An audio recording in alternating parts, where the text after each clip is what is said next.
So I want to talk to you because I really admire your career. I admire everything that you've done. When we started this series about professional development and we wanted to interview artists that could potentially offer advice and like roadmaps to people who maybe just graduated art school or about to graduate art school, Right. or maybe didn't go to art school at all, but they want to jump into the field, we noticed that there was just like a big amount of information that was missing. Is how do you do that? How do you monetize this? How do you make a living? How do you not starve? And so we started to talk about who we wanted to interview. And it ranged from people that are like art critics to people that work art administrative jobs, people who are full-time artists who have, maintain a studio practice. It's really all over the map. But you popped into my head immediately because I was like, we have to interview Jamaal. I was like, I gotta get to Atlanta. I have to interview Jamaal because you're so undefined by any one thing. You do everything. And it's really incredible. I really admire it. And then I'm curious too, which we've discussed this before. I can't formulate it, And so I wanted you to just speak about what you do, how you do it, how you got into it, and just how you're moving along, like your way of thinking. I want to know everything. I want to know everything, Jamaal. Don't skip any details. But also, you got to be quick. You got to be precise because we don't want to waste anybody's time. But tell me everything. So who is this Jamaal Barber? Where is he? Who is this baby boy? Who is this? I've never seen a baby picture of you at all, ever. It's not that many. Yeah. Not that well. At the parents' house, they got the little photo albums. So, it's interesting when you say I'm like undefined because I don't know if I want to be defined as much as just I want to be able to live this art life in whatever way that looks like. And I know, as an artist, there's a lot of ups and downs, like a lot of some work and some don't work, and you don't know what it is. But that's the thing is like you don't know what part is going to pay off. That for me in my art career, and I think I have to be specific in that the things that I do work for me because of my personality, because of how I look at stuff and how I approach stuff. And so that part is important, that the person needs to know themselves to understand what they even like to do, because there's so many different ways you can make an art career. You got to figure out what you're actually going to like to do, because that's what you'll be able to put your energy into easily. Right? Because if you like, all right, like graphic design, I'm okay at graphic design, but if I had to be a graphic designer 24 hours a day, it would be so hard because I'd have to make myself do it because it doesn't come naturally. Right. I know it, I understand it, but it's like it takes so much effort. Instead of now, if I just make prints that are black figuration, that's so easy for me. So it's like the way that I'm able to make enough prints to sustain myself is because I have the energy, because I actually like to do it. Right. And so that's the part that I think that for me is the key to all the stuff that I do, is committing to what I feel. And that can change every day. And so that's why I'm doing so much different stuff. Right. Because it's all the effort to keep going, to constantly be making. Like you don't have time to not make stuff. You don't have time to be off. Right. Like, because at the end of the day, my kids still need shoes. Like I still got to pay the car note. If they don't, nobody's sitting around waiting for me to have inspiration. Right. Nobody's waiting around for me to have my energy be at the right level to be able to make something. Right. Like, no, this stuff has to be done. And so the thing that has worked for me, it's always been whatever urge I'm feeling to jump to that thing. Right. So if it's woodcuts today, I make enough woodcuts. I don't want to do no more woodcuts. Let me make some screen prints. So if not, then I'm going to do some paintings. If it's not paintings, then all right, time to work on a podcast. It's like you got to jump around to constantly be working, because the flow is like, just like, I love printmaking. The process is going to guarantee you something. Right. They don't know what it is, don't know how good it is. But if you draw it, then you carve it, then you ink it, then you print it, you have a print. Right. That's it. So then you got to just start over and do another one. That's what it is. So you're going to get something. So I commit to the process rather than the thing. Right. So if I'm committed to always be engaged with the work in some form or fashion, I end up with a lot of stuff. And now, separate from like the studio practice, like when we leave the basement, now I got to figure out what to do with it. Yeah. That's a whole different way of thinking. But I can't even go there until I have the thing, you know? So making the things is like always the most important. Right. I'm So, with you. yeah, so you got to commit to that part of it. I know that when you started, because you're great now, right? Like you're Jamaal Barber. I'm okay now. Well, you're pretty spectacular. I find you very impressive. Thank you. And so right now you're Jamaal Barber, right? And you do all this stuff, right? You were on a reality show on MTV, and you're over there. You're in museum collections. Your work is acquired. You're able to do really wonderful stuff. You've got your podcast going. You're curating stuff. You've got a really great art practice. You're well respected in the community. And I think that's a lot of people who hopefully will watch the video. That's kind of where they'll want to end up, right? Maybe in a different avenue if they want to be like a curator or something like that. But at the end of the day, to excel in what they're doing is where they want to be at, right?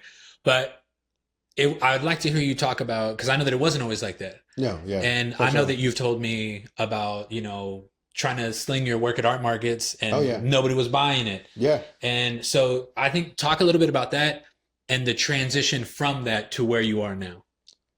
I think part of it is like that story of being rejected is like part of why I work so hard. Because in some form of fashion, like every artist is going to go through this, where you get to that point where, all right, you've made all this art, you've been spending all your time doing it, like it's all your money's going to paper, you're constantly in the studio, you made all this stuff, and now when you put it out, you don't get the response that you're looking for. And part of that was me at the Marietta Art Walks. It's a little town square here, a little town called Marietta. They got a little park, and the buildings the stores and shops are around the park. So they're all facing in the park. So first Friday or last Fridays, they used to let people set up tables and all around the square, and you could just sell whatever you want, whatever you made. And so I remember like when I first got into printmaking, I made all the stuff for this thing. It's like, yo, I'm gonna go out here and sell my stuff. And I was out there the whole night and nobody bought anything. Nobody even was talking to me. They were just like kind of walking by. Right. So I thought, oh man, maybe I need to do better. So I got business cards, I got signs, I got you invested more money. Yeah, I invested more money, right? It's like, because I'm gonna get this right. Right. And so I got all the professional setup stuff, email lists, anything you think of, made more work because that old stuff didn't work. So make more stuff. Second time, still nothing. No response. Maybe one or two people talk to me.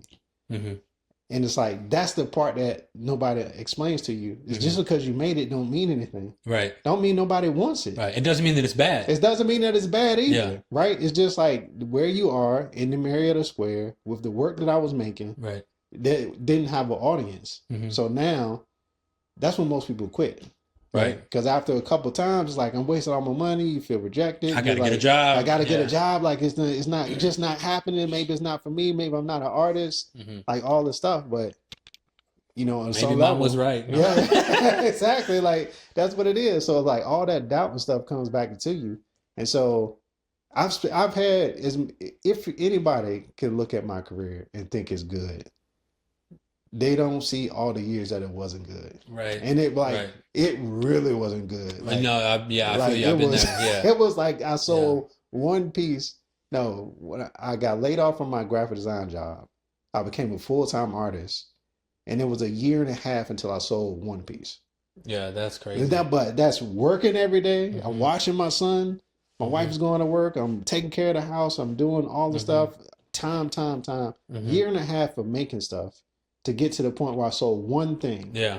One thing. Yeah. I didn't sell another thing for like 6 more months after that. So it's like, it didn't even it wasn't like a dam breaking and everything just started happening. Right. It was still grinding. It was still making it work. It was still being invested. It was still being committed, even though I have no validation. Right. That's the hardest part that Right. people got to do. Like, you want outside validation for what you want Of because course. you got to have it to Mhm. keep going. Mhm. But what if you don't get it? Mhm. Like, what do you do? Mhm. And I kept working, Yeah. and I was still committed to the thing. Part of it, I can look back and say, maybe I wasn't good enough. Maybe all those years I was making stuff, I was not ready to be making stuff. I shouldn't have been out there. I'm honestly, I should have been in the studio, Yeah. should have been practicing, Right. should have been Honing it. learning all the stuff. So that year and a half that it took, maybe the thing that I made after the year and a half was finally good enough in the first place. You don't know. Right. And that's the hardest part too, is like that years have went by. Mhm. It was 2 years, 3 years before I sold like 2 or 3 pieces at a time. Right. And that's a long time for you to be committed without validation. Right. Yeah. You know? There's these two things that I think about a lot when you say that. The first is that I realized, luckily, fairly early, that, you know, because I was trying to get like gallery representation at these big galleries, Yep. right? And I was Yep. like banging the door, and they weren't interested, and this person's not interested. Trying to sell work to people that I know buy art, right? Because people tell me they buy a lot of art. They're not buying my art, you know? And then all of a sudden, one guy comes around and he loves it. He just so happens to have money. He starts buying it. And not only is he buying it, I'm not having to convince him to buy it. Right. He's just like, I love this. And in that moment, it's like something snapped for me. And I realized, like, okay, I was just wasting time. It's not that looking for opportunity is bad, but I need to be looking for the people that are looking for me. Exactly. Somebody right there, like, you know, like if you're at the markets or this and that, you're like, nobody wants this. Somebody somewhere is looking for exactly what you're making. Yeah. You got to find them. Yeah. Look for who's looking for you. Yeah. Stop wasting your time with all these people that you have to convince to love you. Yeah. Like this gallery, you're like, oh my God, like love my work, like love me, like I'm gonna come around, I'm gonna hang out, I'm gonna be at every opening, and like I'm charming and I'm funny, like, you know, like look at the work, can you come for a studio visit? They're not interested in you. Yeah. Leave it alone.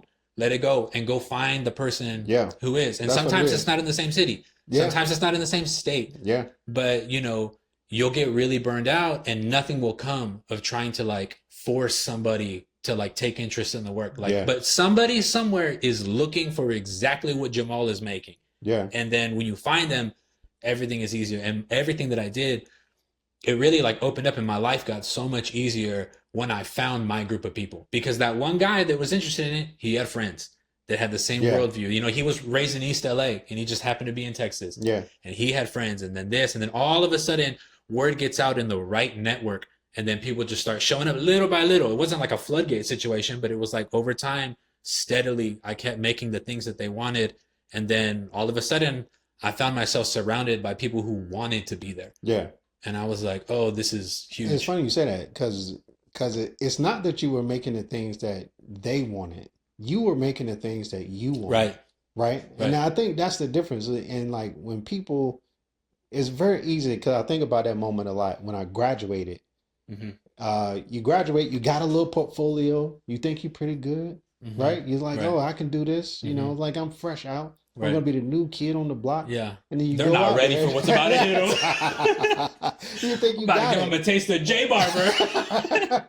and then you don't have an audience. Right. And then nobody's paying attention to Right. you. Nobody cares that you were a student. Because Right. now you're just like everybody else is in the art Oh, yeah. market. It doesn't Yeah. matter. You got a degree. You might not have went to school. You might have did Mhm. something with your grandma one time, and now you Mhm. out here doing it. Like Yeah. it's so many different Yeah. paths that people Yes. come into art Mm-hmm. that is you have to approach it as if you don't have the answers. Right. Because if you don't have the curiosity, Mm-hmm. if you don't have the intent to do the things that are uncomfortable to find your audience, Mm-hmm. because you don't know who you are.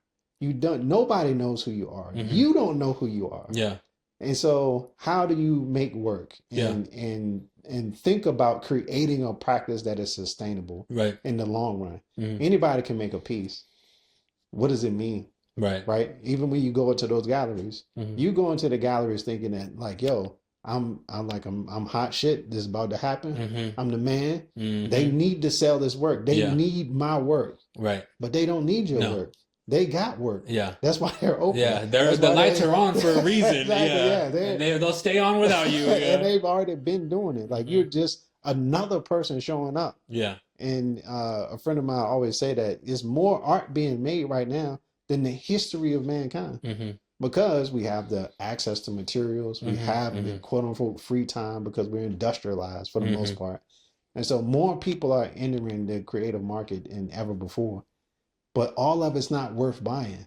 All of it's Right. not good. Right. And you can't be the one to determine that. Yeah. And so it's a hard thing to run up against. And what people get really frustrated about is they're not immediately accepted. Yeah. But like I said, it could be a lot of reasons why. One of the reasons could be, and nobody wants to hear this, that your work's not good enough. Right. Yeah. Just period. Like my work was not. Yeah, when I started, I thought it was great. It was not. Exactly. I look back on it now. Yeah. I'm so much better now. Exactly. Than I was then. And, me too. And God willing, in 10 years, I'll look back at what I'm doing now and I'll be like, I was on to nothing. Like that was. I got a whole new thing going on. But you know what I find, man, and like, not to like, contradict what we just said, but like what I found, like, yeah, I would go to these spaces and I would be like, oh yeah, like da da da, and like blah blah. They're gonna be so excited when they see I'm gonna blow their minds and like da da da. That arrogance that I had of like I'm amazing and like you're blessed to see this work. That arrogance sustained me for a really long time. Right. Because I wasn't getting depressed from the rejections. And I wasn't, because I was like, they don't realize how great I am. Yeah. And I think a lot of that was my mom before she passed away. She was always like, she's a mom. So she was like, Mijo, you're the greatest artist in the world. Yeah. And so I was like, my mama thinks I'm great, like, so I can do this. And I think that arrogance, or I'm hesitant to even call it arrogance. Maybe it's just that belief in yourself, I think is so important, because those rejections, like you said, everybody's getting them. Yeah. I'm still getting them. You're still getting them. Yeah. That doesn't go away. Yeah. And so allowing that to not shake you and having the confidence, and I believe in what I make, and then like being able to like push through it. And I can't, and I know people say that, but I genuinely felt it, like to a level that was like psychotic and unhealthy. and this is, I'm being so serious when I say this. I would get rejections from people, like for opportunities that I had no business applying to. Like I was not ready for that. And I would get a rejection letter. And Jamaal, I'm being 100% serious. I would feel legitimate sorrow in my heart for them. I'm so serious. Like I would get that rejection letter and I'd be like, oh my God, I feel so sorry for them. They're going to feel so stupid when they realize how great I am and they missed an opportunity to show my work. And I think people are like, oh yeah, well, like, da, da, da. I genuinely believed that. Like I was there and I was like, they don't care. Like they're going to, but I genuinely believe that in my heart, where I was like, I feel so sorry for them that they missed out on an opportunity to work with me. Like they have no idea. That's going to, like, God forbid this gets out, because they're going to be so embarrassed that they rejected my work. Right. Like all the people that passed on Patrick Mahomes. It's like, what were you thinking? So stupid, bro. I'm the Patrick Mahomes. That's literally what was going on in my head. That's funny. And as crazy as that is, I genuinely think that was necessary for me to stick with it for so long. Or I would have gotten defeated and I would have went home. I'd have packed up and left. That's a great story, because I was the complete opposite. Really? I was the complete opposite. That's like okay, every rejection to me was, you're not good enough, Jamaal. Keep working.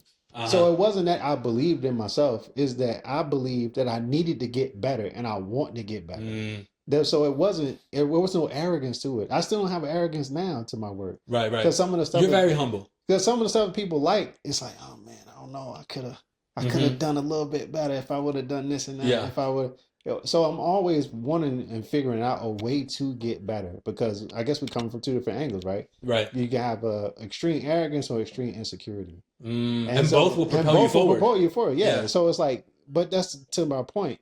There's no one way to do it. Right. So, because even coming out of college, there are some people that were, they could draw me under a table. Oh, Like I've seen some incredible artists come out. I've taught incredible artists that are coming out of like Georgia State or Penland or anywhere else I've been. And they're incredible.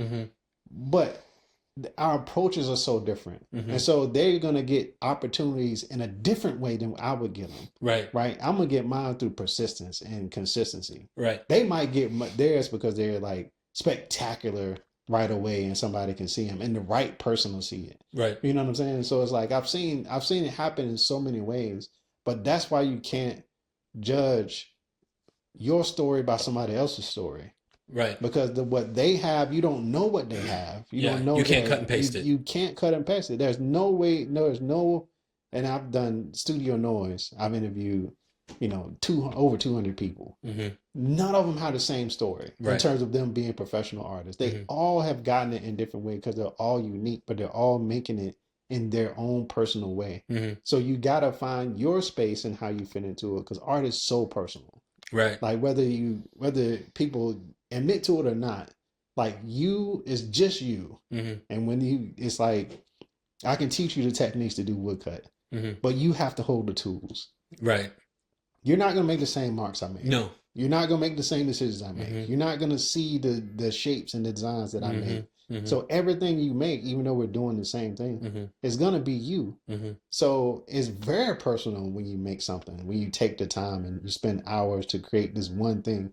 Like you invest yourself into it. Hopefully you do. Right. All the great artists invest themselves into their work. You can see it. You can see like a Delita Martin piece and you get a feel for who Delita is as a person. Right. You know what I'm saying? Because that's what she puts into the work and that's what makes it great. And every artist that does that can make great work, but it still doesn't mean there's a place for it. And you still have to find your place. And so my story took years longer than I think it should have. But it is what it is. I was ready to go. Yeah, I thought for sure, like, yeah. no, I've got the ideas. I've always had the ideas. I've always been a hard worker. I've always looking at art and I got the, intelligence to break down. Can I give you a compliment? Yeah. You're the type of guy, and I think this also speaks to your success, where if we want you for something, right, like at Print Austin, where I'm like, let's get Jamaal for this thing. It's this type of thing where it's like, I don't know if he'll come. I don't know if he's going to be available. I don't know if he's going to make it. But I know for a fact that if he shows up, we're going to get 100% of Jamaal. Absolutely. And I think that people knowing that and seeing your like commitment and knowing like when he's here, I think that people want to work with you again after that. And I think that's something that is helpful that people should realize outside of art, right? Because we're talking about like make the work, get better, all that. Yeah. That's really important. Yeah. But I think something that has taken you extremely far outside of the work completely is how dependable you are and how present you are when you are there. Yeah. Because you're busy and you can't always make stuff, but when you're there, I've never felt like I didn't have 100% of you. Oh yeah, absolutely. Yeah. And that I think is huge. Yeah. For like success and like getting that phone call, that when there's opportunity, your phone is the one that rings because people have worked with you. They know that you're, if you get there, you're there. And I think that's huge. I don't think that can be like overstated. Yeah. And I think a lot of this, like what we talk about, because I think we having like, it's one conversation, but it's still two parts. It's just the creative practice of making and making consistently great stuff. And then it's the art stuff, the art world career stuff, because that's the stuff that I had to learn.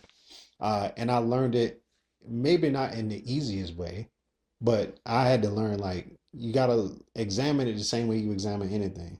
Like, you look at people in galleries and you wonder, like, how did they get here? Right. How you like, get in that gallery? How did they get in this gallery? It's like, oh, they had to talk to somebody. They had to meet a couple people. How do you get collectors to get people invested into what you're doing? Well, you got to talk to them. You got to do this.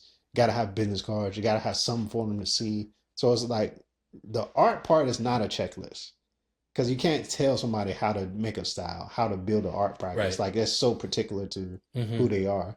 But the other stuff, the other skills that you need, you can absolutely learn. I told you a story before about how I was about to bring that up. I'm shocked how I learned networking. Yes, I'm shocked that because this is effortless for you now. Yeah, you're just talking to me, all this stuff, and I've only known you to be very charismatic, very outgoing, very social and approachable.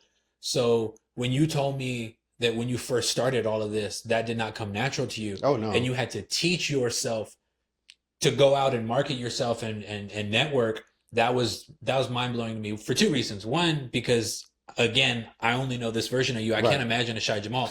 But the second reason that that's impressive to me is because I legitimately did not know that was possible. Because I'm very outgoing. I love talking to people. I love meeting people. And in fact, I've told people several times, and I'm gonna have to change my stance on this now, but I've told people you can't learn this. Like this thing that I have, that Jamaal has, this thing, you can't learn that. So play to different strengths. You know, like maybe you're good at, maybe you can't, you can write a really good email or something. I don't know, figure something out. So, you know, when you told me that, I was like, oh, maybe you can. I mean, you clearly learned it. Yeah, but I think again it comes back to what type of person you are.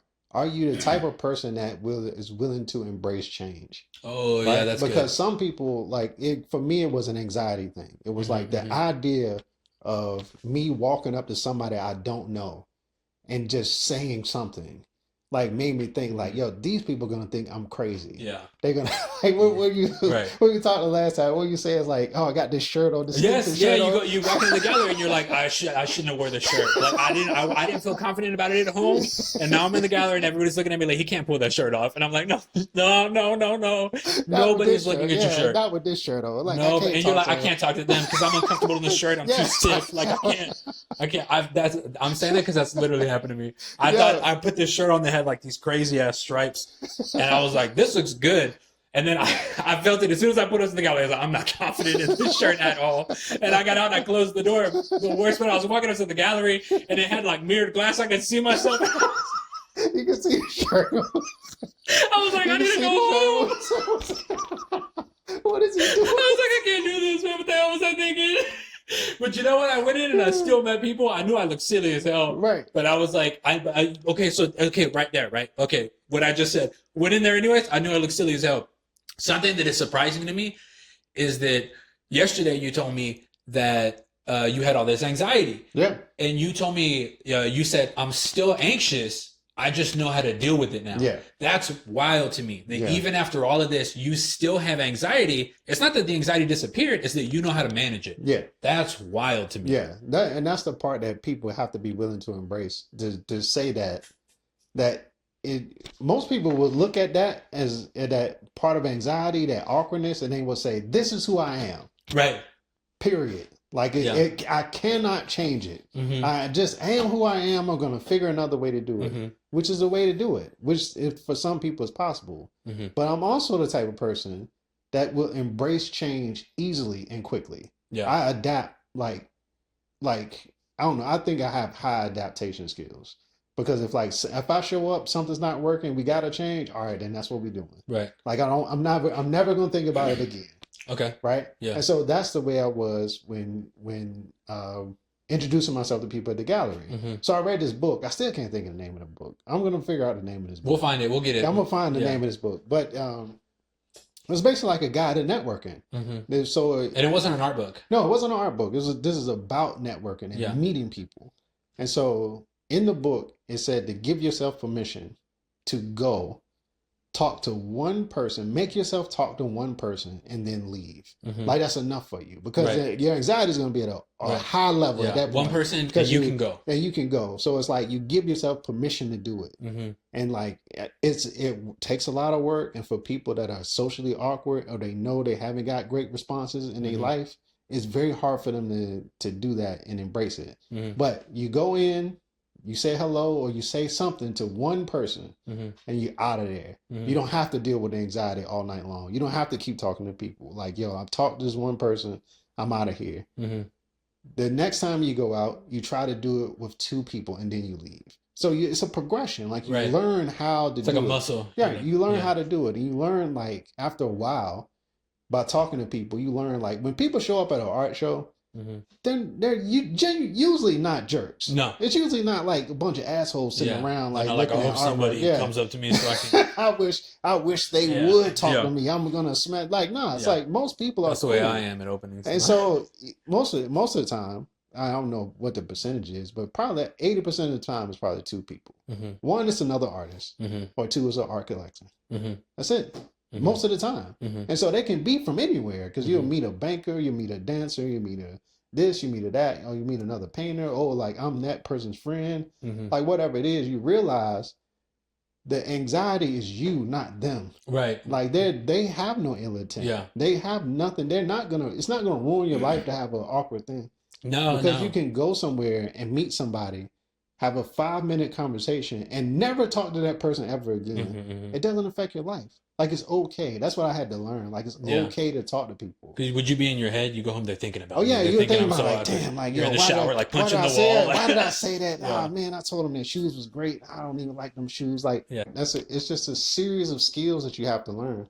Like you do have to learn to send emails. You do have to learn Right. how to take pictures of your work that are good quality pictures that people will look at, and it's not like super dark or Mm-hmm. like whatever. Like those are just skills you learn over time.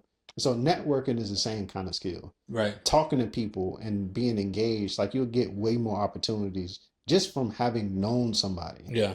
than you would just sending an email cold. But it's a combination of both. It's not Yeah. either or.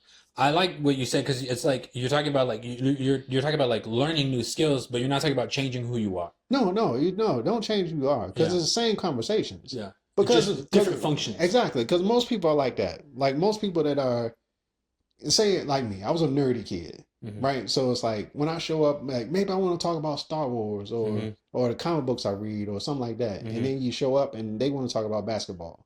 Like Right. so, all right, you naturally don't fit in. So you already feel like you don't fit in, Mm-hmm. but you lead with it anyway, and you realize it's gonna be okay. Right. Because the people that don't like you or don't like that stuff won't be around you anyway. Right. So, like, you just lead with who you are, and then you have to learn to accept the consequences of things. Mm. Printmaking told me that too. What do you mean? Like, give me like an example of like a situation where you had to just like not printmaking, but like with you getting out there and trying new stuff, where you were like, I had to accept the outcome of that. Yeah, well, you gotta accept like when you go someplace, and as printmakers, I don't know if anybody's ever done this. Atlanta market's like this. There are not a lot of printmakers. Mm. So when you show up and you're not a painter, painting is what people think art is. Right. Like they automatically, whenever you say you do art, they Mhm. think you paint. Mm-hmm. But I make prints. Mm-hmm. And then they don't know how to configure prints. They don't know what to do with it. Right. Like they might be looking for, and I've had people like this to ask me, well, where's the original? Mm. Because they want to know, Mhm. like, this is a print. I It don't came make from originals. something else. It's like, like, yo, why are you just copying stuff? Like, Mm. that's what they think. But Mhm. it's like those interactions, you have awkward interactions. You have people that end up not liking your work Mhm. and they don't want to talk to you because they want to talk to whatever ex famous artist is Mhm. that they're looking for anyway. Mhm. And you just learn, like, yo, all right, that person was not my person. Right. And it's okay. But you meet people that are your people along the way. There are people that I met from those initial conversations way back in the day that I still talk to now, that still come to my shows now, that still follow me and support what I do now. Mm-hmm.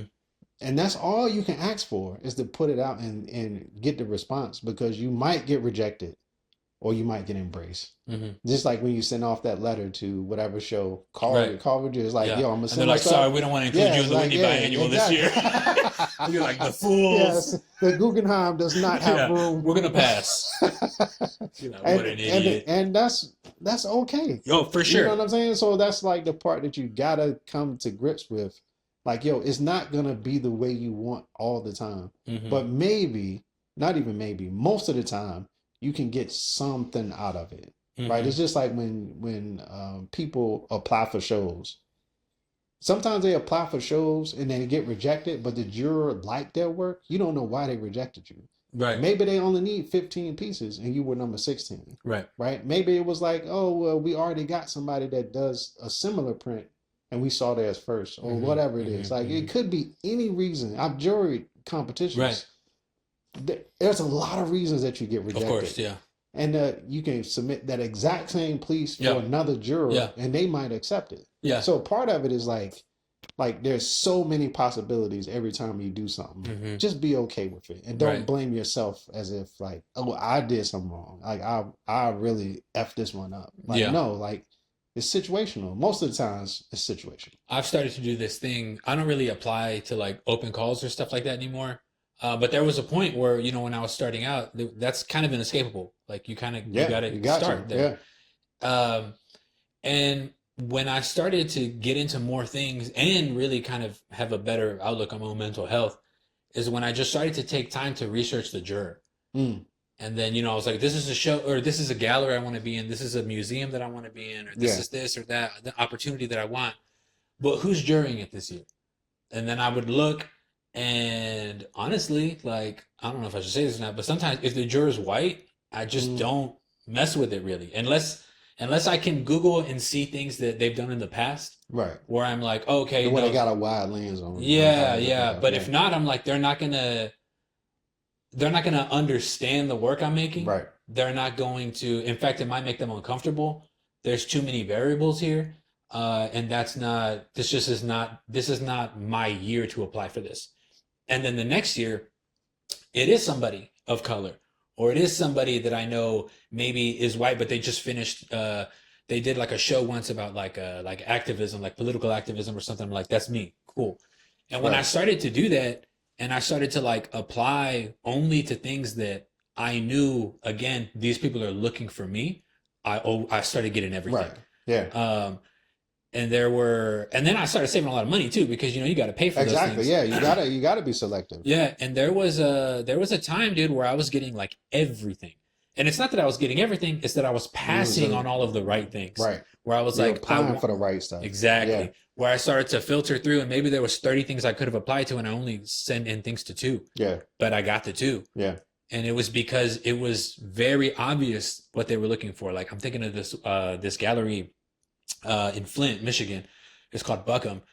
And they were looking for artists to give solo shows to that were making work about like the American experience from like an immigrant point of view. And I was like, that's me. Yeah. So I was like, okay, cool. That's my bag. Yeah. I paid the entry fee, got the show. Quick and over. Yeah. And I was like, great. But that they were looking for me. Yeah. You know what I'm saying? Like on a different year where they were like, we're looking for somebody who's making like contemporary art that's relevant in this medium of whatever, I probably wouldn't have got it. Same gallery, same thing. Yeah. Maybe in the same time of year of the show, I wouldn't have got it. And it's because in that moment, maybe they're looking for somebody else. Yeah. It doesn't mean that my work's not good enough to hang in the gallery. Clearly it is. But it's just that wasn't the opportunity. Yeah.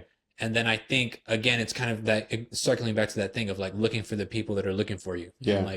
And going like, okay, yeah, that's where I belong. Yeah. Like, there's a certain amount of patience that you gotta have to do it, because you gotta realize like when is your time and when it's not.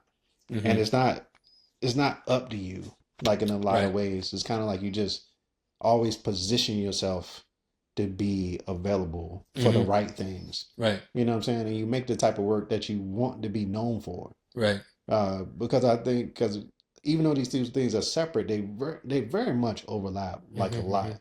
Like I make the type of work that I make to speak to a specific narrative about Black life, and how I'm visualizing it is a very particular thing. So once it's out there, I'm the person that does that. It attracts people. That's how I got the book project for the Folio Society, illustrating the Underground Railroad book. Like that kind of stuff happens because I've already done the work to establish myself as the person that would do it. Right. You know what I'm saying? Talk about that, because I think that's a lot of people will see you doing like the book thing, or they'll see you like, I saw Jamal, he was on MTV. Like, they see that stuff, but you're not planning that stuff. Oh no. That stuff comes around to you because of like the reputation you've built for yourself and stuff like that. So like walk us through how being consistent in one area leads to Jamal's on TV now. Like what is, and I know that can't be formulated, but I think that maybe it can be helpful of like, you know what I'm saying? Yeah, no, I think it's exactly how I established the practice about like, I make this type of work. I'm unapologetic about it. When I talk about my work, I'm talking about it as if it's good, right? That's a big thing. And when I show up consistently, it's always good. It has to be good. Every time people see me, it's always good. People don't see the bad prints. Like it's, prints underneath there. Like I'm not going to show nobody that kind of stuff. We'll pull them out. So it's like people only see the best of you because that's what you put out. You project outward that this is the thing that I want to do. Like with and so you don't see me doing other stuff. You're not going to see me make a cutesy book about a mouse like figuring Right. out how to do, because that's not my bag. That's not what I'm trying to do at all. Hmm. So it's like when it's consistent and the message is out, you are just really, like I said, projecting outward that this is who I am, this is what I make. And that's it. And so anything that comes in your vicinity, like it's a mix between finding the opportunities and embracing the opportunity, Hmm. right? It's like I'm making this type of work, but when I see, oh, it's a show out here that's actually just like you were saying, it's a show that is in my wheelhouse, I'm gonna reach out for it. Hmm. You're extending yourself Hmm. and making a bigger net. So like and when you get into certain circles, when people start to really appreciate your work, like in printmaker circles, I think most people would know who I am or Hmm. like the caliber of work I am.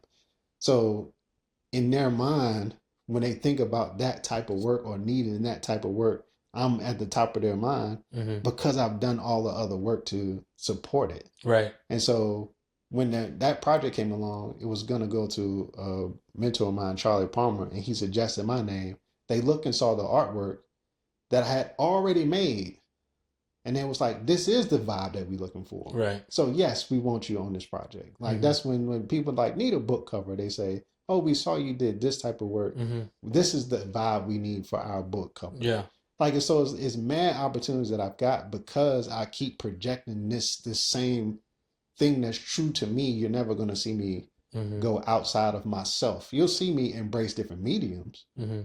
And so that changes opportunities, right? So it might be when I'm doing the sculptures, steel sculptures, it fits in a different category, but they know the artist and the message Hmm. that's coming along with it. So the medium has changed that it fits now on the Atlanta Beltline, so it's out on the Beltline where people can see it. Yeah. But the message they know is still quality. The craftsmanship is quality. The ideas are quality. So everything is still support comes back to my reputation and then my knowledge and how much people can appreciate the craftsmanship of what I do. Yeah. And that comes to how much I appreciate the craftsmanship of what I Right. do because I'm constantly invested in it. I feel like that's so hard to do because, but it's so important. Yeah, It's so hard to do because you're like, all I got, like, all right, like, let's say, I don't know, I got a mural at this mural fest. Everybody got these good walls and I'm painting the bathroom. Like, this sucks. And so it can be really tempting to be like, I'm just going to do something quick and go home. Yeah. Because you're like, I'm doing the bathroom. Yeah. But you have to think about it in terms of like what you just said, where you're like, this is all I have right now. Yeah. And it's all I'm going to have to reference to show people the caliber of work that I do. And so if I treat this like this is what's going to take me to the next thing, depending on how good I do here, will lead to more opportunity, Yeah. then you would probably be more respectful of your own practice. Yeah. You're always respectful of your own practice because you never want to undercut yourself by putting something out that's lackluster. Yeah. Like you come to one of my shows and you see, oh man, Jamaal fell off. Like, you miss an opportunity for the next thing because people are not considering you for something. Yeah.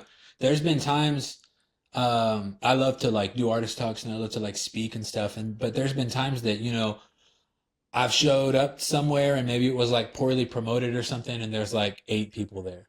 And I'm like, I don't feel like turning it on for 8 people.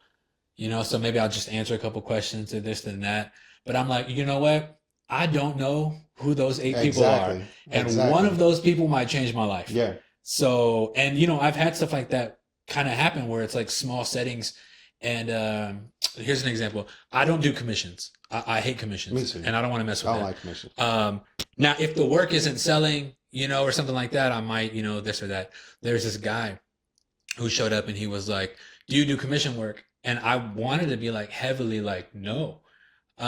Just out of reflex. I was doing fine at the time. We were moving work and I was like, I don't need to do this. We started telling me about it's a commission for this nonprofit that's like, for like suicide prevention. And it gives people who are like suicidal, healthcare so they can go see a therapist and this and that. And I was like, I can't say no now. Like, like I got to do this. So I did the commission for him and I gave him a really good deal, like price wise. Made him way more prints than I should have because I wanted him to be able to sell those prints too and make money for the nonprofit. This man turned into probably my biggest patron that I have. Nice. I mean, he just continued to buy work and buy work and buy. And I almost didn't have that relationship because I was going to be like, nah.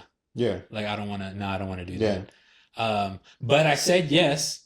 and I did the best job that I could on that commission, even though I didn't want to do it or anything like that. I was like, it's still my work, and Exactly. It's so I'm always you. still Yeah, gonna. your name's gonna be on it. And it led to, I mean, there's been times that it had it not have been for his purchases, I don't know how I would have paid my rent. Yeah.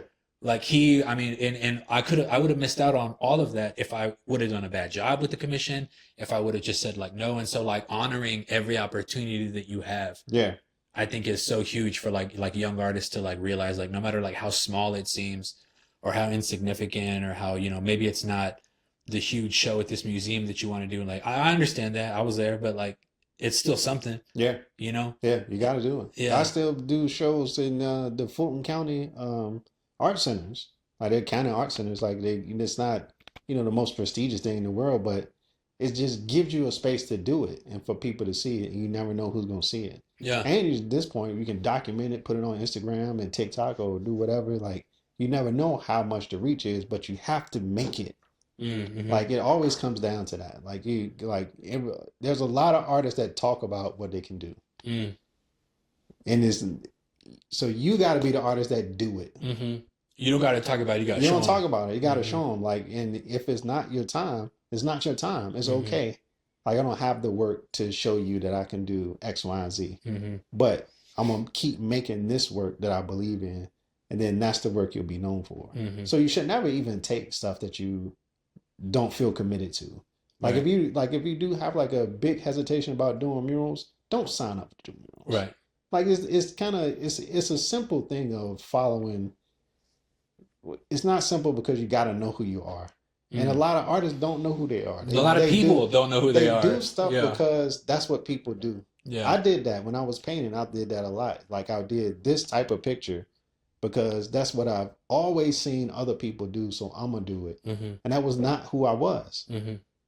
And so part of that is like learning yourself and letting go and embracing and being okay with being the weird guy at the show that's doing prints. Mm. Like, what is that? Is that a woodcut? Like, what is a woodcut? You know what I'm Mhm. saying? You gotta be able to be uncomfortable in that situation and know that you are still doing something that has value. Right. That's the hardest thing for people to do. Yeah. What's and I asked you this yesterday, and I for some reason I can't remember your answer, so this is like a genuine question again. What is some advice that you wish somebody would have told you when you left art school and you were like, I'm gonna do this, I'm gonna tackle this, the world's not ready for Jamaal, like here I go. Yeah. What is something that you wish someone would have told you that would have made this easier? Oh man, what comes to mind is the same thing I tell all my students, Mm-hmm. and it's two things. One is like, as you go and build your art practice, so much of it is you, and it will have nothing to do with anybody else.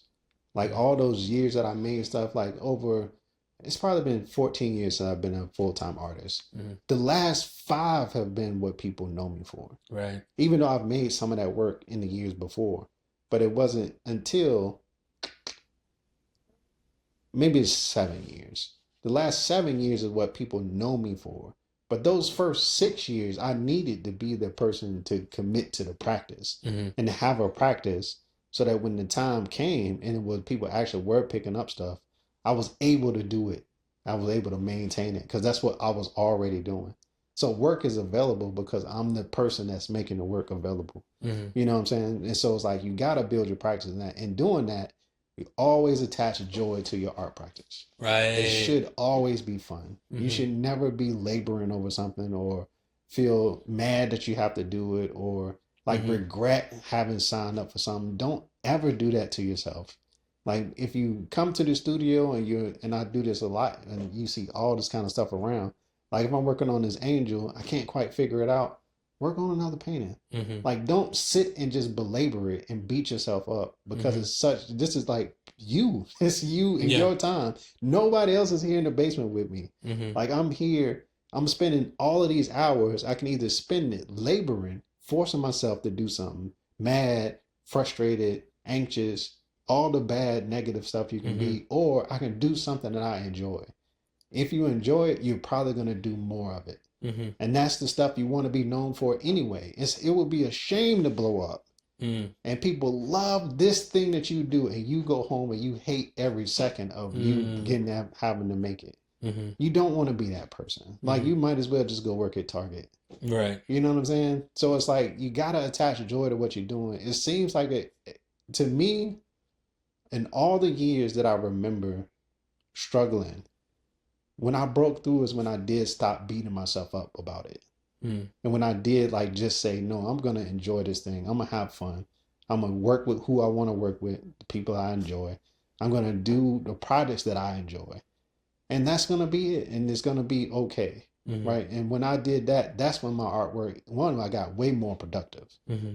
And my artwork got better because all of that feeling, people don't think you can feel it. You can feel it in the artwork when you see Right. it. Right. Like you know when somebody like took the time to labor over these little branches on a tree. Mm-hmm. Mm-hmm. You know what I'm saying? Like when you look at like Tugboat when they make their prints, and you see like all the little details that's in it, it's like they got to love it. See, when I look at that, I'm like, this person's a psychopath. Exactly. Like, but crazy. they are a psychopath. They Right. know it and they love it. And it's like whatever your thing is, your tedious thing, like they would say the thing about you that you do large scale prints. And they would think, damn, that's huge. Like, yo, I would never make stuff like, you know, it's stuff that people say. Yeah. But you like it. And so that's what do the they stuff say? that What are you talking about, Jamaal? No, I'm talking about just negative stuff that people say about practice. And like when they look at other people's stuff, they say, oh, that's too big, that's too detailed, that's too this, that's too that.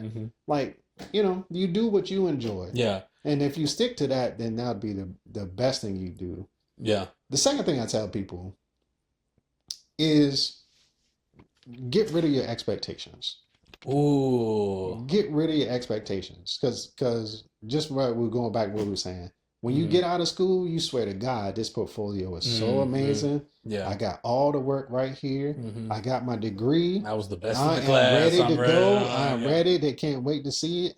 And then, but what if they don't? Right. And I give people this test all Sometimes the time. you can't even get an audience to show them. Exactly. And I give people this test all the time. If I told you that it would be 5 years before you got the career you were looking for, but you had to work for it every day until that 5 years came, would you do it?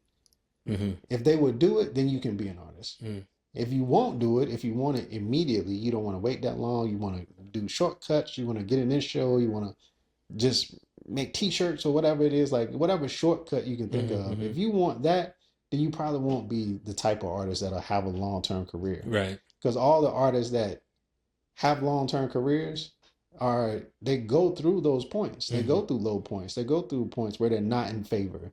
They go through points, especially Black artists, Latino artists, same thing. Like we not on that Latino stuff. We not on that Black figuration no more.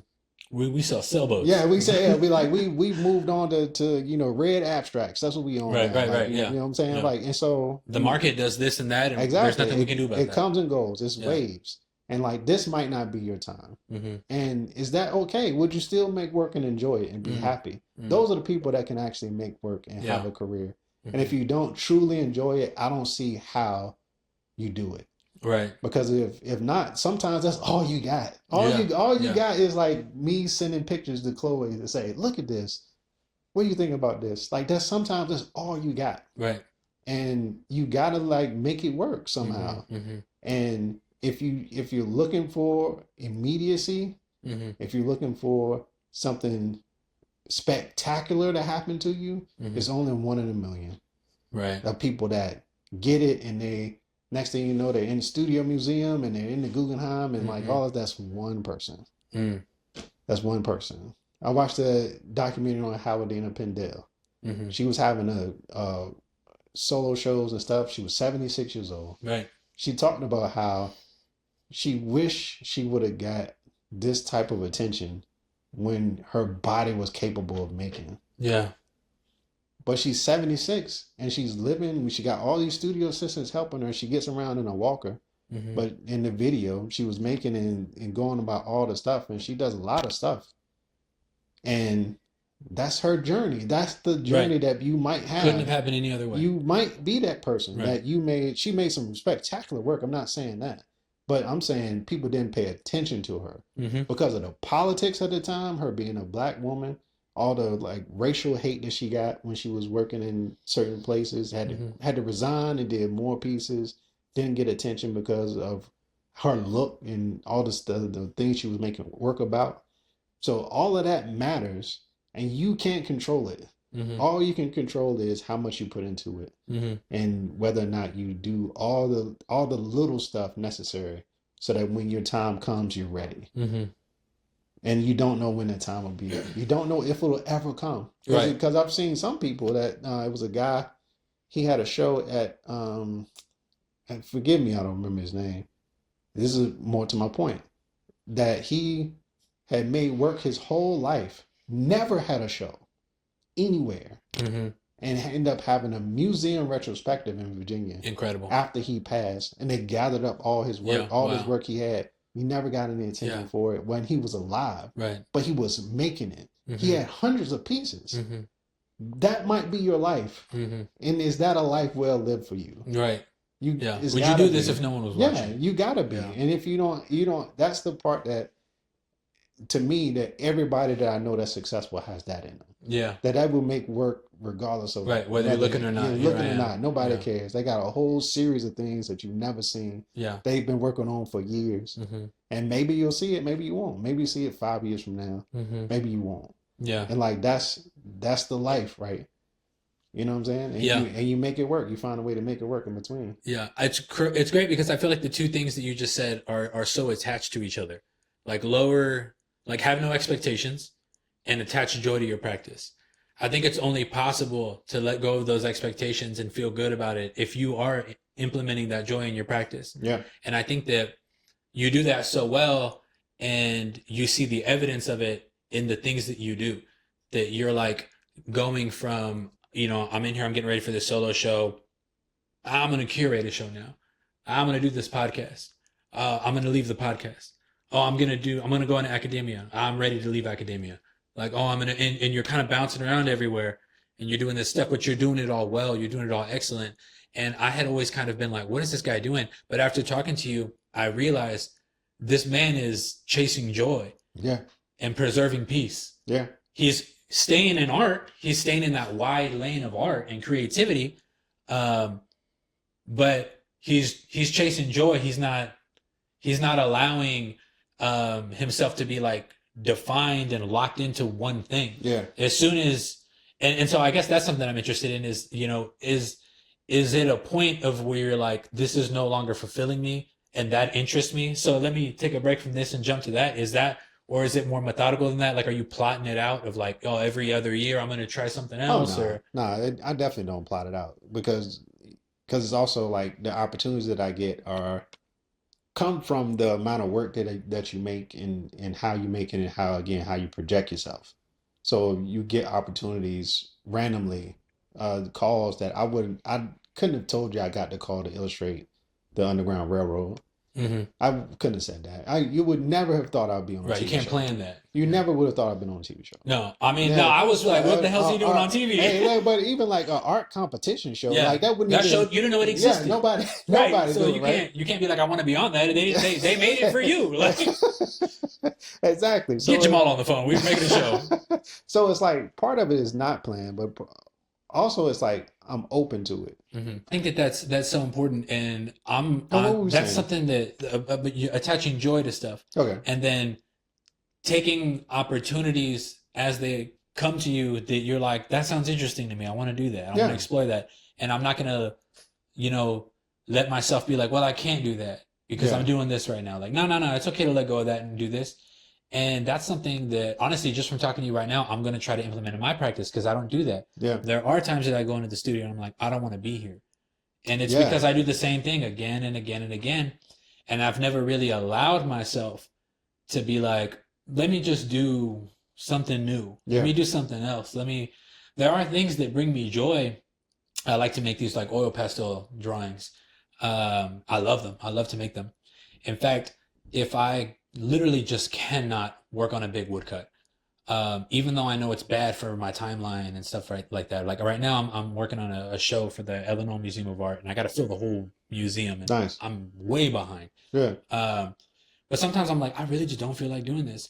And to take a break, I'll go in there and I'll make an oil pastel drawing and that's what I'll do. And I know I shouldn't because I know I'm behind, but it brings me joy. Yeah. And it's like what you said, I've never allowed myself to do that. Yeah. But just from talking to you right now, I mean, that's something that like But I'm gonna try to implement into my practice. yeah, and why not? Because I think it all works together.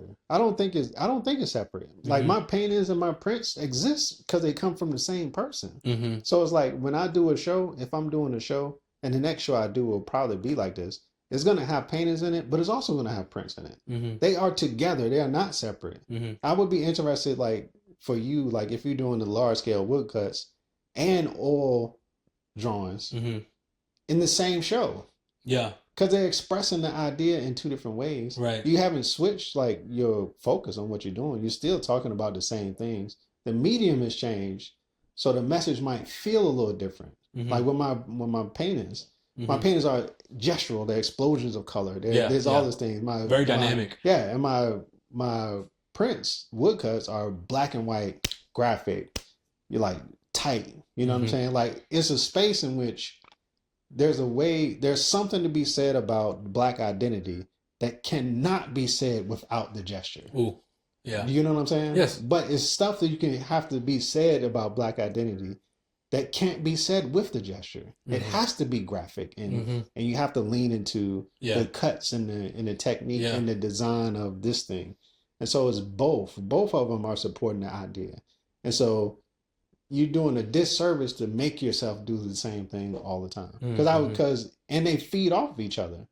The new prints that I have color in them because of what I learned about color doing paintings. And so those colors are finding their way into the prints. They've changed, right? The way that I make strokes to me have made the way I make faces stronger, right? And my woodcuts. So it's like I don't think it's different. I think you're working in a 360 kind of way in terms of like I'm learning this, but this also affects this. Like your ability to draw is a big part of what makes your woodcuts great. Right. So if you draw more, your woodcuts are going to get better. And so everything is like building on top of each other. And so it's not separate. It shouldn't be separate. Right. I think it would be fantastic for you to show those oil pastel drawings. Yeah.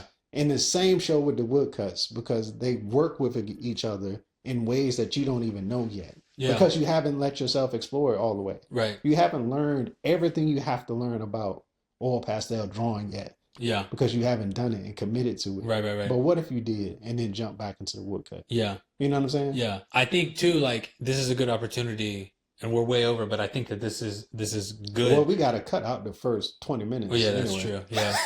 I think, like for a professional development kind of way, I've never done a good job of diversifying my income. Right. So for me, I have to make what sells because that's my job. So like that's real. If people want the big woodcuts, I can still explore. I can still do the oil pastel things. But what I need to do is I need to make sure that I have set enough money aside to where I'm not depending on those sales anymore. I can put all these oil pastel things up. If nobody buys them, not a big deal. Because I was set up to do that. And if they do sell, awesome. I got this other money that I can then like budget for this and that. But that's the either or fallacy about it. You think the people that buy the woodcuts won't buy your because I did it once and they didn't buy it. I mean, those particular people in that one show. Yeah. Well, it was my collector base. But still, like you have more collectors than that. I don't know. But I'm saying, but you will if you do it. Yeah, I can reach a whole new group. You reach a whole new group of people. That's true. And then you bring people. I got to keep doing it. And so just like my stuff, when people see the paintings, I don't know if the same people are buying my woodcuts that buy the paintings. Right. But they bought the paintings. Right. It doesn't matter. It doesn't matter. Even if they're different groups of people. Even if they're different groups of people. It doesn't matter because it might not sell the first time. But again, going back to my question. Yeah. Are you willing to go through that? Are you willing to, because if the joy of it is enough, right? The pleasure that you get from making it is enough, you're going to discover something and you will make something in oil pastel that's good enough. Right. And it might not be the first round because you're just getting into it.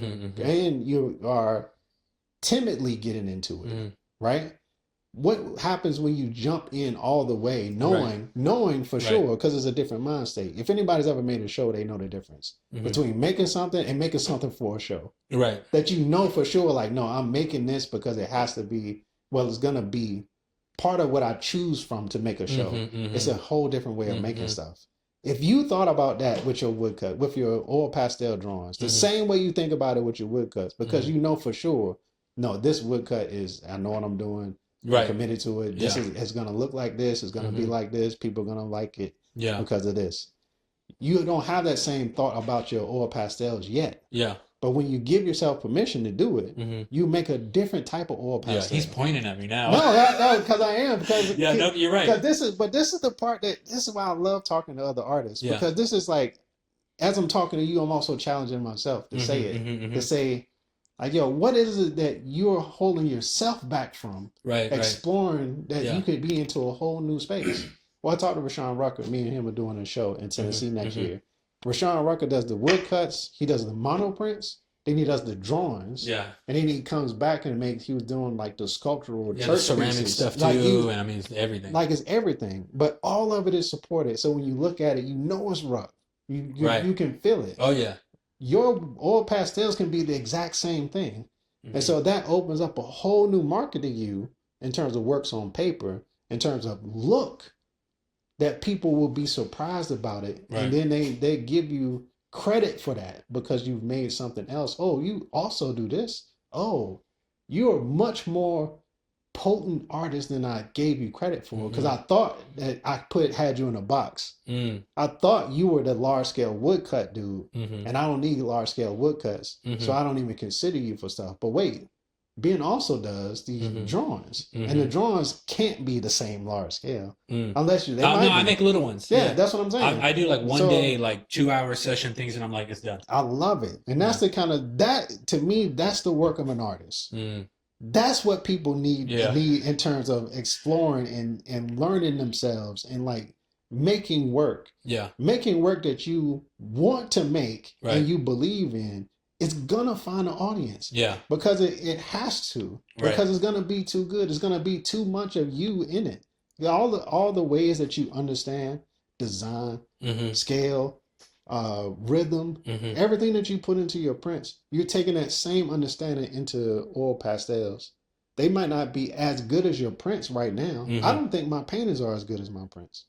Like if people were to think about like a classic Jamaal Barber piece, you would think of a piece like The Council, which was an amazing piece. That's the one piece I ever sold that I hated that I sold it. That I have nothing to show for it.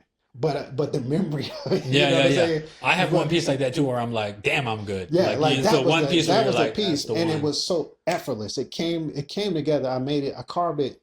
It was a 36 by 48. I carved it in less than a week, and it just happened. It was just like, nah, I'm gonna do this. And then I was like, man, I'm gonna put. But then, oh man, what if I do? And it just came together, and it was so perfect when it came off the press. But my paintings don't give me that same feeling. They give me a different feeling. And the people that buy the paintings may not have ever bought the council piece. Right. Yeah. Different audience. It's a different audience. Yeah. So you've just expanded yourself. Yeah. And so that's the part about what I'm talking about is that when you build in a practice, you do what you love, you do what you can communicate, and you do it with joy, and the passion shows up in the work. It has to. And it might not be, like I said, as good as this, or as well known, or as fantastic, or as well received, but it don't matter. Right. You know what I'm saying? Yes. You know what's funny about this is, as you're saying this, I'm remembering this other thing you said where you're like, if it took 5 years, would you do it? Because that's what it feels like. It feels like I'm starting over. And in a way I am building a new audience, doing all that stuff.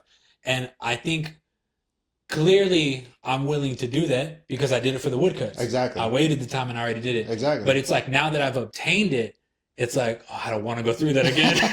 Because now the woodcuts are at such a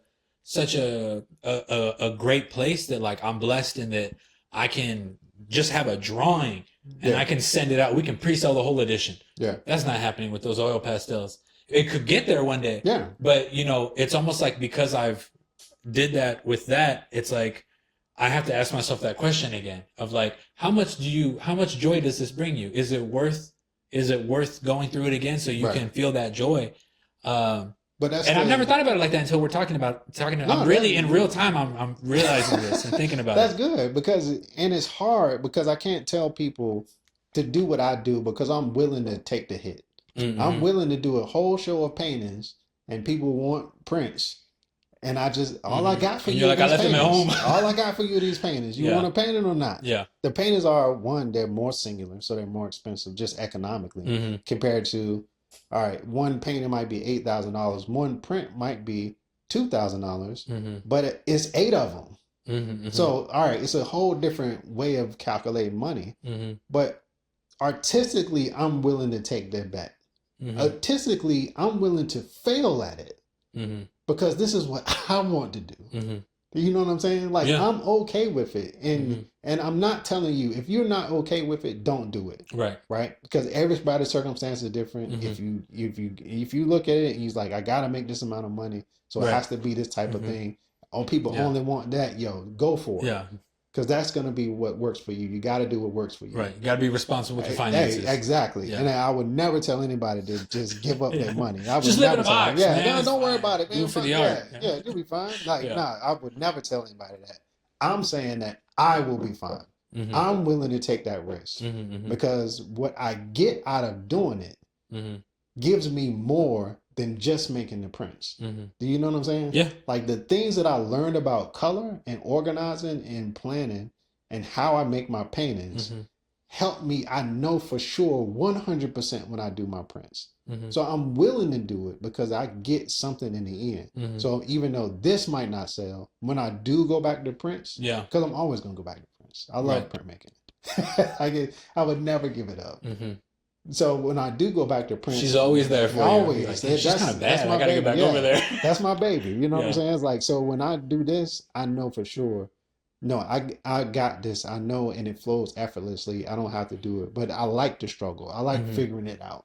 I like the process of making. And so I never want it to feel so easy and automatic because I feel like I'm not growing in the way that I want to grow, and back to, there's another callback, back to my insecurity.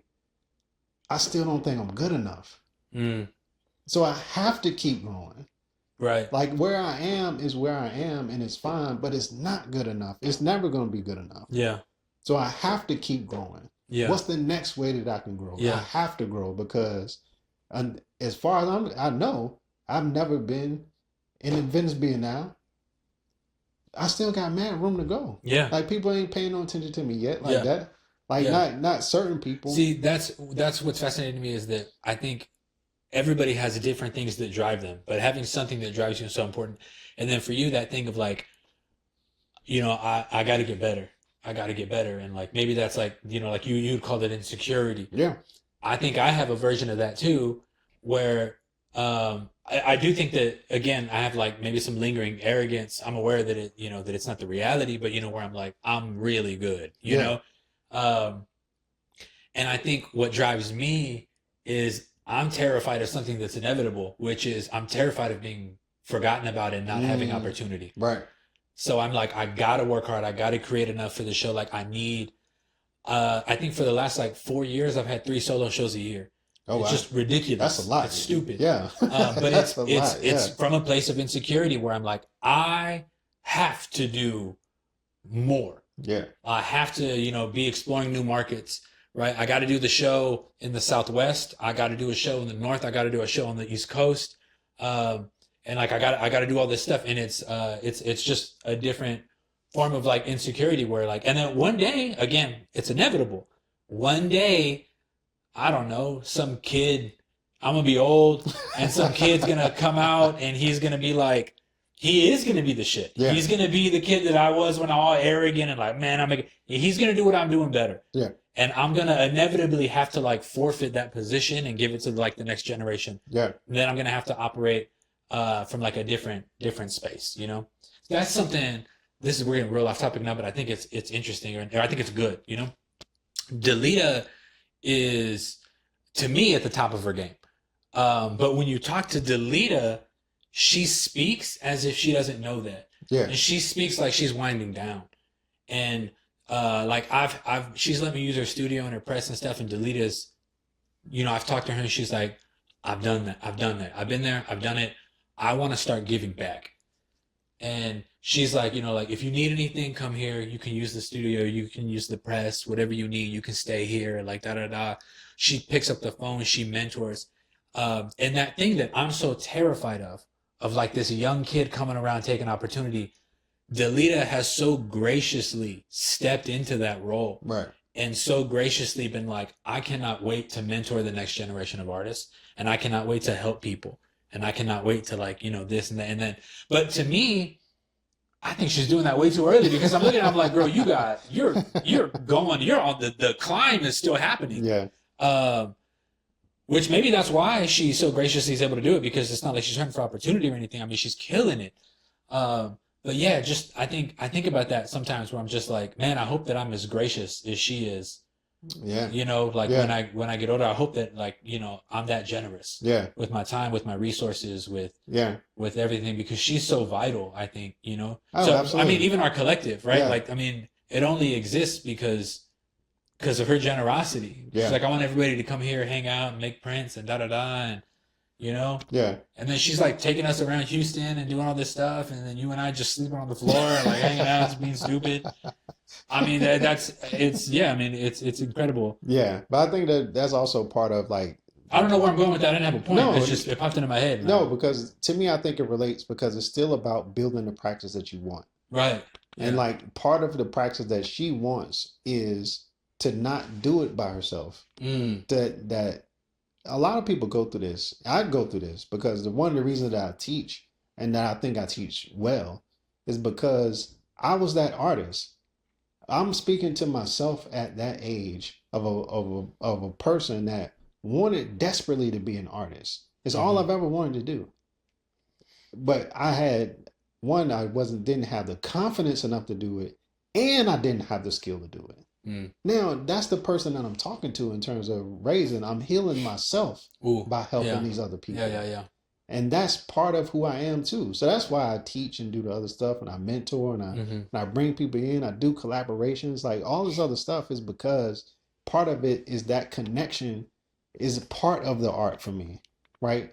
The leaders like that. Charlie Palmer's like that. Charlie Palmer is my mentor. He still mentors artists. He was mentoring me 15 years ago. And now I see him with other artists that he's still mentoring, and still he's the same. He wants to wind down, but he's still pumping stuff out and doing Time magazine covers, and he illustrates, I don't know, about 5 or 6 books a year. Like he's on an incredible pace still because it's in his DNA to do it. And like that helpfulness and that spirit and building a practice that includes other people is a very specific way of doing it that everybody doesn't do. The same way when I do it, people see it as being weird, like, oh, this is just what Jamaal does. He's this community person. Like you either community minded or you're not. And I'm that type of person. Right. You know what I'm saying? So it's like that's part of it too in terms of choosing how you do it. I wouldn't want to do it by myself. Right. I don't want to go and not to say that this is what he do, but when going off to Black Rock and having my own residency and all this kind of stuff, nobody want to be in Black Rock by themselves. You do, but he's inviting other artists to be there. These fantastic artists to be a part of like a residency thing that he put together. Like that's part of the journey that you want to get to. Like some people do it to get to that point. Right. You know what I'm saying? And be able to help because you know the power of art. Right. We know every artist knows on some level the power of art, or else we wouldn't do it. Or else it wouldn't have the value it has for some of the pieces, right? Why else would you pay $50,000 for a piece of paper? If it wasn't such a powerful thing or a statement that's being made that has significance, like you're capable of that every time you pick up the pen. But why would you do it by yourself? And some people are just naturally inclined towards that. Yeah. If that's the type of practice you want, then you will be like me and do collaborations. Right. You will do mentorship. You will teach. You will do workshops for free. You'll show up in places and talk to kids. Like that's the type of practice that you want to build, and that's what you should with do. other people. Yeah. Yeah. It's always more powerful. It's more magical when you do things absolutely with other people than with yourself. Yeah. Like why else would I do it? And when you genuinely I do this, I know. I don't necessarily need credit for it. Like when I do, it's like, yo, you can mention me if you want to, but Mm-hmm. like if I'm just in the room and you up there shining, I'm good. Like Mm-hmm. I know the part that I played Mm-hmm. and whatever thing we made. Like when we curated the show at the Aviation Center Mm-hmm. and included you and all the other people, I don't need to be in the show. Like these people are amazing printmakers. Look at them. Mm-hmm. That's it. Like you know, you do a write up, you mention I'm a curator or not. It don't matter. Mm-hmm. Talk about the work and these fantastic people that we put together. Mm-hmm. That's okay. You know what I'm saying? So it's like it's a selflessness that if you are selfless, then your practice will be selfless. Mm-hmm. What a beautiful man. Beautiful, beautiful man, Jamaal. Just here, hold my hand. I tried. Jamaal wouldn't hold my hand in Austin. You remember that? We were leaving that bar. I was trying to get you to hold my hand. You kept swatting me away. Because you want to hold hands. Why are you I holding can't like to hands, hold man? people's hands. Dude, We were walking down the street. That's We too didn't look much, like man. friends, and I That's wanted to hold hands. I wanted to hold hands so we look like friends, Jamaal. Good Lord, man. Acts like the relationship's gonna be ruined because I asked him to spoon me. Like, come on. All right. Is there anything you would like to add? No, that's it. I think man. we covered a lot. Yeah. Yeah, I think Yeah. that's it. I think I wish we could do like a live thing and like take questions because I mean I want to be helpful. I want to make sure that everything is helpful. Oh yeah, and I think that Questions pop up, you know. I think it's good because the method that I come at it in is the piece that I think we got into it when we were talking about your work. Mm-hmm. I want every artist to understand their process and understand the work. And if you're making stuff with joy, you can Mhm. do all the other stuff. You can learn all the other stuff that go Mhm. along with it. You can learn networking, you can learn emails, you can learn proposals. Nobody can teach you how to build a practice. Mm. If you start with building a practice, then everything else will fall into place because it's all based on that. Mm-hmm. And if you have that first part, you have the main part. Now it's just a matter of how it's gonna look when it leaves your studio. Mm. That's the part you can learn. Yeah. So I'm always focused on that part, even when I teach people. And so now, like if people listen to this and follow the series, now if they talk to Delita and they talk to Avita and they learn like the ins and outs of like the art world and stuff, Mm-hmm. you already have the foundation of it, which is thinking about your practice, how you're doing it, how you're making it sustainable, being able to make the work consistently. That's the most important thing. Yeah. You know, and if you can do that part, then that's the hard part. Yeah. Yeah. Like making stuff is the hard part. Signing the contract and then doing what you said you were going to do. Exactly. Yeah. Like that's the hard part. Like having it, like getting the opportunity in the first place. Because like when you go to the gallery, they're like, "Oh, do you have 8 of these?" Right.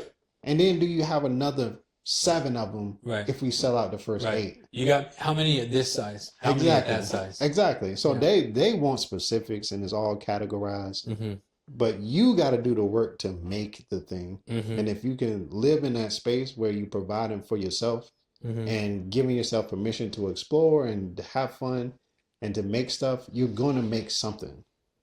And now you got to figure out what to do with it afterwards. Yeah. I'm so impressed with people that are prolific. Avita blows my mind.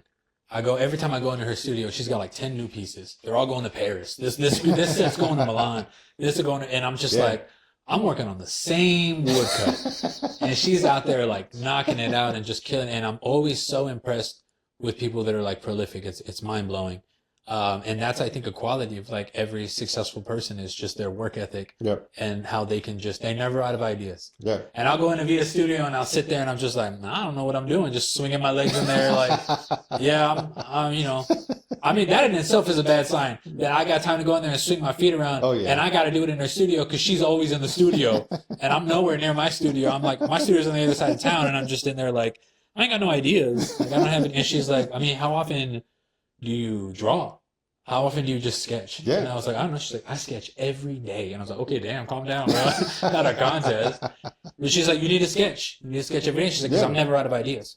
I got sketchbooks full and I can just flip through it. And yeah, anyways, before we started recording, you said that you didn't think women made good art. What did you mean when you said that? I'm done with you. Like, I'm done with you, man. I'm done with you. All right, that's Jamaal Barber, a beautiful man, very humble, wonderful. I'm so impressed with you. Appreciate it. Thank man. you for talking to me, twice, and I think we did good the second time. No, I think it's great. I think that was yeah. I mean, Another great conversation, man. I think so. Yeah. I mean, it's